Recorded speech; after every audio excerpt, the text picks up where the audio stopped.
Hello everyone! Today I would like to talk to you about reading and specifically how to read more. I know that many people want to get into the habit of reading, but most people just seem to always not have enough time or find other excuses that just don't let them build that habit. So that's why I've decided to film this video and share with you some advice on how to read more, and in parallel I will share a little bit about my personal experience and how getting into this habit took me no effort whatsoever, and these pieces of advice are designed precisely for that purpose, for the purpose that it will be very easy for you to start reading more yourself. So let's get into it now. Firstly, and most importantly, to start reading more, you need to find genuine enjoyment in reading. So to do that, first of all, you need to ask yourself a few questions. Do I want to read more fiction or non-fiction? Which genres out of the ones that I've already had experience reading were the most interesting for me? What emotions do I want to experience reading books? What topics do I want to get more educated on? When can I find the time to read during the entire course of the day? And last but not least, in which format is it the most comfortable for me to read books? Now, having said all of those questions, let me explain their meaning in more depth. The first one, do I want to read more fiction or non-fiction? This question is self-explanatory. To start reading more, first you need to determine which books would you like to read. So that is the first question to ask. You might want to read fiction if you want reading to become a form of relaxation for you, if you want to become a better writer, if you want to acquire new vocabulary, or maybe even if you want to know more about the way that people were in different periods of time, if you're reading classical literature. Or you may want to focus on non-fiction if you want to get more educated on a certain topic. Or of course, you may want to go in both directions. Many people read 2 books at a time, one fictional and the other one non-fictional, and maybe that might work for you. I personally became passionate about literature once I started reading fiction. However, nowadays I read both types of books. It just depends on my mood and on my interests at the moment. The second question is, which genres out of the ones that I've already had experience with were the most interesting for me? So first, you kinda have to go through every book you ever read. No, not really. Just try to remember some books that you really enjoyed reading throughout the last years, and maybe read something else written by the same author and in the same genres, and then you might want to try to find something similar. So we need to go through this first stage of only reading things that you really like and that are already comfortable for you, in order to wire reading into your brain as something enjoyable, as something that is easy to do. So that later, once you get used to it, you can actually go into exploring other authors and other genres. I personally knew that I never really liked anything written in our century. How surprising is that? So when I decided to read more, I knew that I was going to seek books within classical literature. If you're reading something that isn't interesting to you, of course you will think that reading in general is very boring. It is very normal. If something is considered to be a masterpiece, but when you start reading it, you just genuinely don't understand it, you just don't seem to like it, get what the author was trying to say, don't read it now. Maybe leave it for later, or maybe you will never get to actually finish that book. But that's okay. If something is considered a masterpiece, it doesn't necessarily have to be read just because someone said that it's mandatory. It is actually not. If you don't want to read something, don't do it, because you will just spoil the fun. You will get nothing out of that text. I personally give a book the first 20 pages, and if after these first 20 pages I see that I don't like the style, I don't like the pace, I don't like the atmosphere, I don't like the story, I just leave that book and move on to another one. You might be able to determine whether you'd like to read a book or not in a shorter span of time.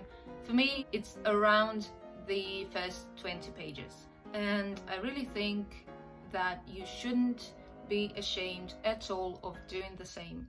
Leave a book if you don't enjoy it. And that leads us to the third question, which is, what emotions do I want to experience through books? You might want to read something adventurous to feel energized and imaginative, or you might want to get into a romantic mood to feel the butterflies in your stomach, so you will obviously want to go for a romance book. Or maybe you are very sad and you want to live this sadness through and cry out loud all your grief, so you will want to go for something with the same mood, something very dramatic. The possibilities are endless, obviously, and when you have some time to read, go for the book that meets your emotional and mental needs. There is actually a quote about this that I would like to loosely translate to you and say it now. It's something I've heard from an author, a Russian author whose name is Daria Dantsova. She said this in an interview that I saw with her on YouTube, and in it she said something in that style. There are no good or bad books. There are books that are appropriate for the current situation and others that are not. Question number 4. Which topic do I want to get more educated on? Again, it's all a matter of how appropriate the book is. If you want to learn something about nutrition, reading a book about thermodynamics will be of no use to you. Question number 5 is, when can I find the time to read during the entire course of the day?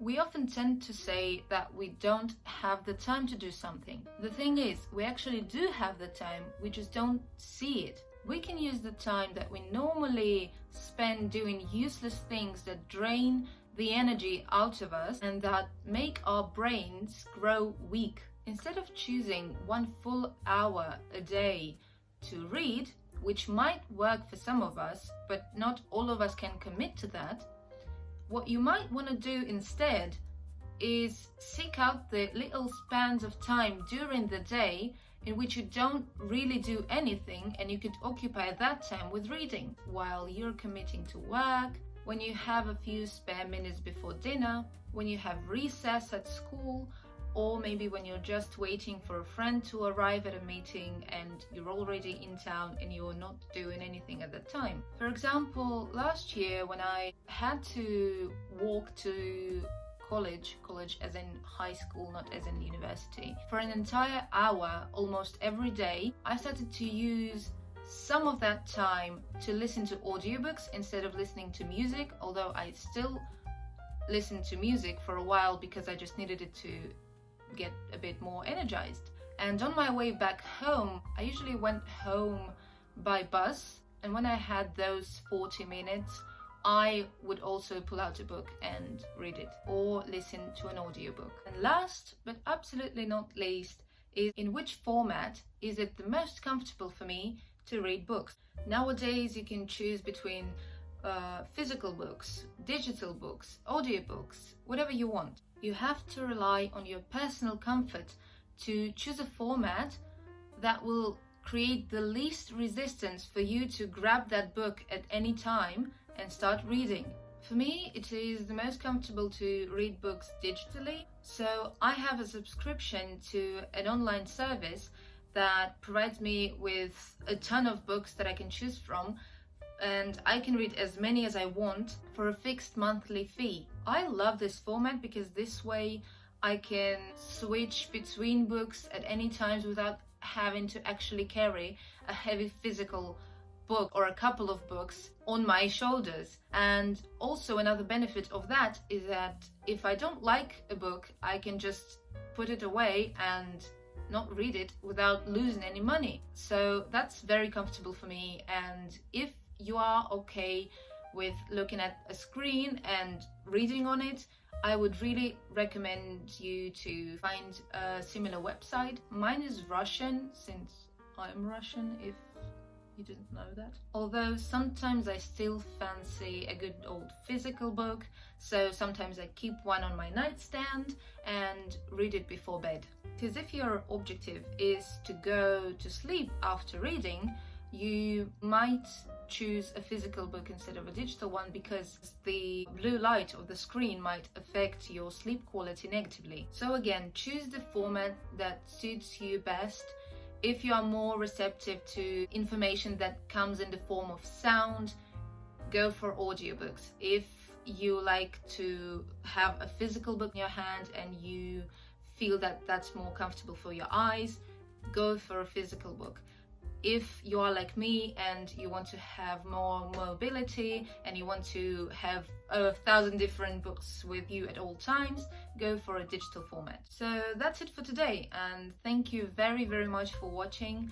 And I really hope that this video was somewhat helpful to you, or maybe that it helped you to get a bit more motivated to start reading more. I wish you to find the literature that will bring you lots of joy, emotions, knowledge, ideas, inspiration, all that good stuff. And if you found this video useful, please give it a thumbs up. I will be very, very grateful. And also leave me a comment saying what your favorite book is, or what book you're reading at the moment. Or also feel free to tell me which authors you really like. I would also really appreciate that, and I would really like to read what you suggest. If you have watched this far into this video, you might as well want to subscribe to my channel and maybe watch my other videos. Again, thank you very much for watching, and I will see you in the next video.